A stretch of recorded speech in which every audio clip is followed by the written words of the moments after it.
ليه بعض الفرق بتشتغل بحماس وبتحقق إنجازات كبيرة، وفرق تانية شغلها بطيء ومليان مشاكل؟ السر في حاجة واحدة: الثقة.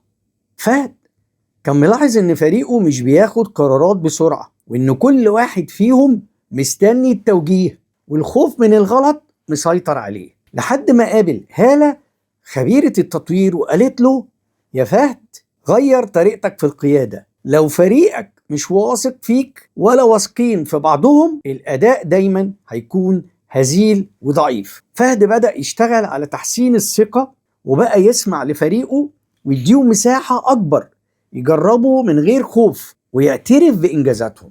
الفريق بدأ يتحرك أسرع، الأفكار الجديدة زادت، والشغل بقى أكتر إبداع. الثقة مش مجرد كلمة، دي مفتاح النجاح الحقيقي، وإنت مستعد تدي فريقك الثقة اللي يستحقها؟ بكرة معادنا مع حلقة جديدة من يوميات قائد عظيم.